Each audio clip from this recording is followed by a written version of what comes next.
మనందరం ఈ వారసులమే. కాని ఆమె ఎవరికి వారసురాలు? ఆమె కన్నా ముందు చాలా తరాలు ఉన్నాయని చెప్పుకున్నాం. మరి వారిని కనిపెట్టడం ఎందుకు సాధ్యం కావడం లేదు?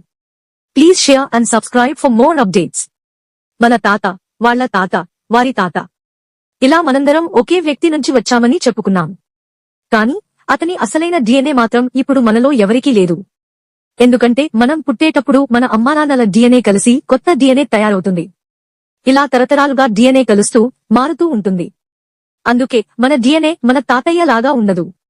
అలాగేలో కొన్నిసార్లు చిన్న చిన్న మార్పులు కూడా జరుగుతాయి. వీటిని ఉత్పరివర్తనలు అంటారు.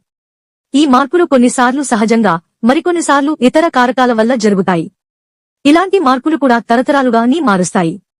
అందుకే మన డిఎన్ఏ మన పూర్వీకుల డిఎన్ఏ లాగా ఉండదు. అందుకే పూర్వీకులని గుర్తించడం చాలా కష్టమవుతోంది. అయితే మనలోని కొన్ని ప్రత్యేకమైన మార్పులను చూసి మన పూర్వీకులు ఎక్కడి నుంచి వచ్చారో శాస్త్రవేత్తలు తెలుసుకుంటారు. కాబట్టి మనందరికీ ఒకే పూర్వీకుడు ఉన్నా అతని అసలైన డిఎన్ఏ మాత్రం మనలో ఎవరికీ ఉండదు.